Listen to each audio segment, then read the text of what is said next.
신명기 4장 44절 말씀부터 5장 10절까지 한 절씩 교독하겠습니다. 모세가 이스라엘 자손에게 선포한 율법은 이러하니라. 이스라엘 자손이 애굽에서 나온 후에 모세가 증언과 규례와 법도를 선포하였으니 요단 동쪽 벳부얼 맞은편 골짜기에서 그리하였더라.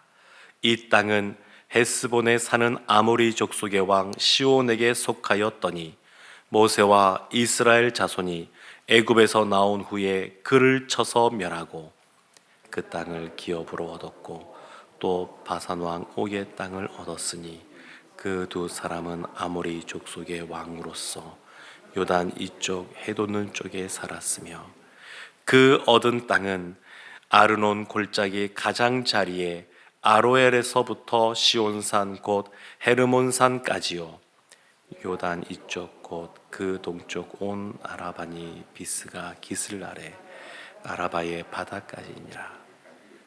모세가 온 이스라엘을 불러 그들에게 이르되 이스라엘아, 오늘 내가 너희의 귀에 말하는 규례와 법도를 듣고 그것을 배우며 지켜 행하라.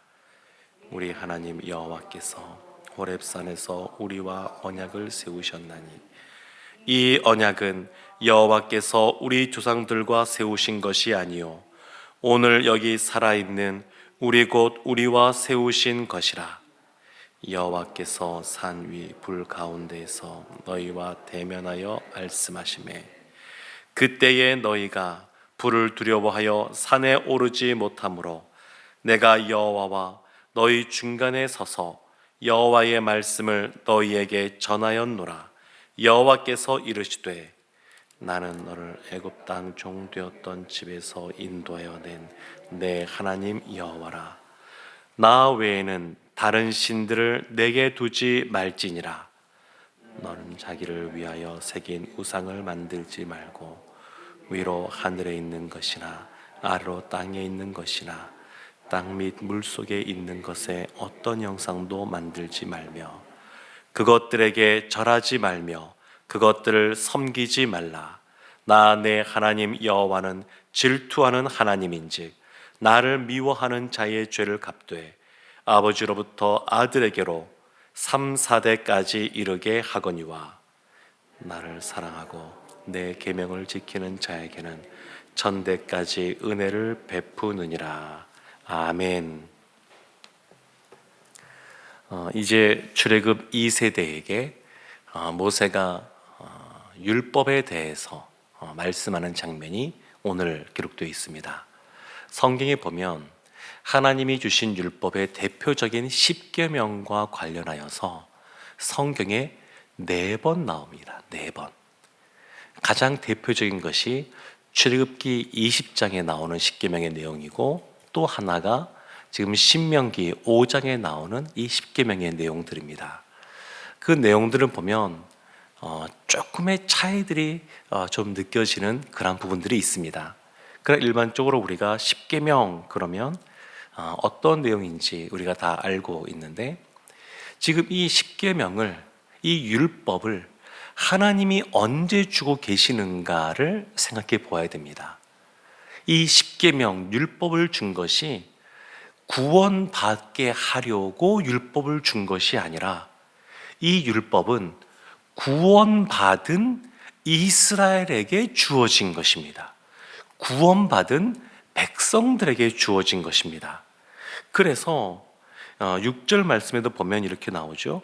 나는 너를 애굽 땅 종 되었던 집에서 인도하여 낸 내 하나님 여호와라. 그러니까 지금 애굽에서 종살이하고 했던 이스라엘을 먼저 구해내셨습니다. 그리고 인도하고 계십니다. 그들에게 주어진 것이 십계명입니다. 이 율법이라 그러면, 십계명이라 그러면 왠지 우리가 이것에 얽매이게 되는 것 같고 좀 위축되는 것 같고 그런 마음들이 들 수는 있습니다만 사실 십계명은, 이 율법은 그렇게 하라고 주어진 것이 아니라 우리 6절 말씀에 나오는 것처럼 하나님께서 우리를 구원해 내신 다음에 주어진 것입니다. 그러니까 이 말은 어떤 말이냐면 하나님께서 나와 너 사이에, 하나님과 우리 사이에 먼저 친밀한 관계가 이미 형성이 된 겁니다. 구속받고 억압받던 종살이하던 그들을 먼저 구원한 다음에 그 다음에 주어진 것입니다. 그래서 이 율법이라고 하는 것은 구원받기 위한 조건으로서 주어진 것이 아니고 구원받은 이후에 하나님의 백성들이 어떻게 살아가야 되는가, 그 기준으로 주어진 것입니다. 또 율법은 우리를 얽매이기 위해서 주어진 것이 아니라 하나님께서 피조물인 우리를 사랑하시고 우리를 선택하시고 우리에게 손을 내미셔서 하나님이 어떠한 분이신지를 보여주고 알려주고 하나님을 표현하는 방식으로서 주어진 것이 이 율법이라는 것입니다. 그래서 율법은 이 근간에 하나님의 사랑이 그것을 자리 잡고 있습니다. 하나님이 사랑하신다. 그래서 2절 말씀에 보면 2절 3절 말씀에 이렇게 나옵니다. 우리 하나님 여호와께서 호렙산에서 우리와 언약을 세우셨나니 이 언약은 여호와께서 우리 조상들과 세우신 것이 아니요 오늘 여기 살아있는 우리 곧 우리와 세우신 것이라. 지금 이 말씀을 지금 듣고 있는 사람들은 광야 2세대, 그러니까 애굽에서 나올 때 아직 20살이 되지 않은 어린 소년이었거나 아직은 태어나지도 않았고 광야 40년 기간 중에 태어난 사람들, 그 사람들이 이 광야 2세대인데 이 광야 2세대들에게 이 언약은 우리 조상들과 세우신 것이 아니고 지금 살아있는 우리와 세우신 것이다, 이렇게 말합니다. 언약이라고 하는 것은 그 이전의 조상 때에 체결된 것이 맞습니다. 그런데 그 언약이라고 하는 것이 현재도 여전히 우리와 하나님 앞에서 맺어진 것이다, 이렇게 지금 말하고 있는 겁니다. 언약이 어떻게 체결이 되냐면 하나님께서 모세에게 말씀하고 모세가 이스라엘에게 하나님께서 이렇게 말씀하십니다. 그러면 이스라엘 그 민족 한 사람 한 사람이 아멘, 네, 제가 그 하나님이 말씀하신 말씀에 순종하겠습니다, 그렇게 살겠습니다, 아멘 하면 그때 언약이 체결되는 겁니다. 그러니까 하나님과 모세 사이에서만 맺어지는 것이 아니라 그 모세에게 말씀하시고 모세가 이스라엘에게 말하면 그들이 다 아멘 할 때 모세가 그들을 향하여 피를 뿌리고 그 언약이 체결된 것을 또 기뻐하는 그런 모습들이 나옵니다. 그러니까 언약이라고 하는 것은 우리도 하나님 앞에 받은 말씀들이 있을 때 그 말씀을 아멘으로 받아들이면 우리와 하나님과의 관계도 이와 같이 되는 것입니다. 그런데 이 언약이라고 하는 것, 이 언약을 말할 때에 십계명, 대표적인 십계명을 말할 때에 제일 처음 나오는 1계명이 뭐냐면 7절 말씀에 나오죠. 나 외에는 다른 신들을 내게 두지 말지니라. 이것이 첫 번째 계명입니다. 그리고 가장 중요한 계명입니다. 나 외에는. 근데 표현을 보면 나만 섬기라, 하나님이 그렇게 명령하지 않으시고 나 외에는 다른 신들을 내게 두지 말라, 부정적인 표현을 써서 이 명령을 하고 있습니다. 그 앞에도 보면 애굽에 얼마나 많은 잡다한 신들이 있다라고 그들이 생각하고 있었습니까? 애굽 사람들이. 근데 하나님이 10가지 재앙을 통해서 그들이 믿는다라고 하는 우상이 사실은 신이 아님을 하나하나 깨뜨리면서 다 보여줬습니다. 그러면 이 세상의 신은 창조주이자 우리를 주관하신 주관자이자 우리를 구원하신 구원자의 신 하나님 한 분뿐이 안 계시다라고 하는 것을 이미 이스라엘 가운데 계속해서 보여주고 계셨습니다. 그러면 신은 하나님 한 분밖에 안 계시니까 나만 섬기라 이렇게 말하면 될 것 같은데 그렇게 하지 않고 나 외에는 다른 신들을 내게 두지 말라. 이렇게 부정형을 사용하셔서 강조하고 있습니다. 왜 이렇게 말씀하셨을까? 사실 하나님은 우리를 너무 잘 알고 계십니다. 그래서 사람이 참 이 우상으로부터 멀어지고 하나님만 섬기기가 어렵다라고 하는 것을 알고 계십니다. 그래서 다른 신들, 다른 우상들을 내게 두지 말라 이렇게 말씀하는 것이죠. 오늘 청년들 수련회 갔는데 사실 이 청년들은 보면 그 나이 때 여러 가지 꿈들도 있겠지만 또 불타는 가슴들 있지 않습니까?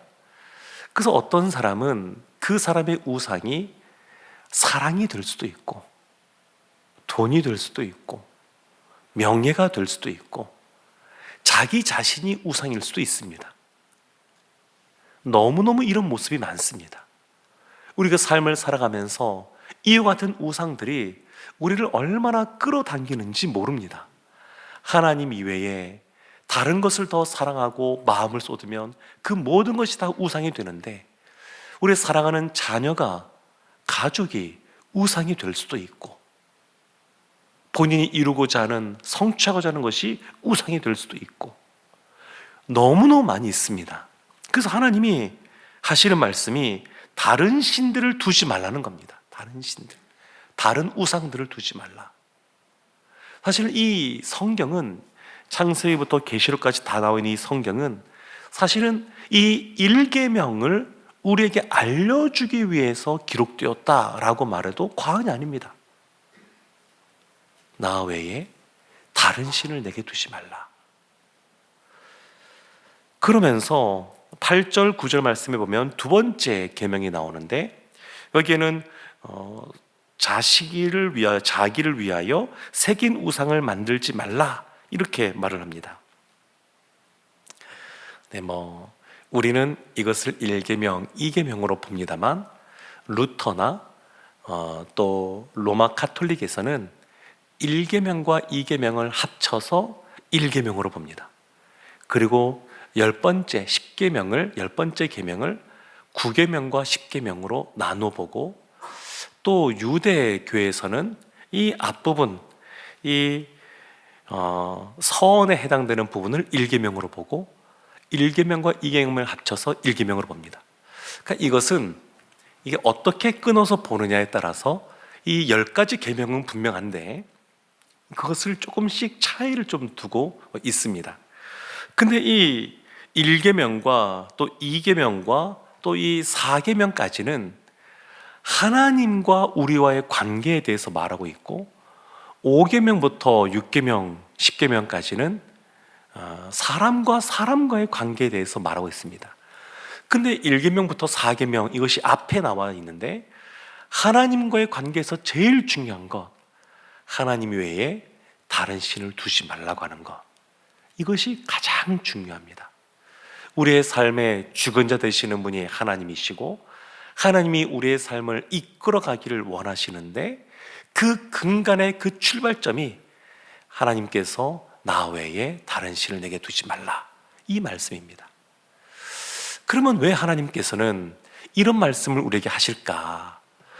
사람은 하나님이 온 우주 만물을 창조하셨고 하나님이 이 세상을 주관하고 계시고 우리를 향한 구원의 계획도 하나님이 우리 가운데 펼치시기 때문에 사람이 진짜 사람답게 살아가려면 하나님 안에 머물러 있어야 됩니다.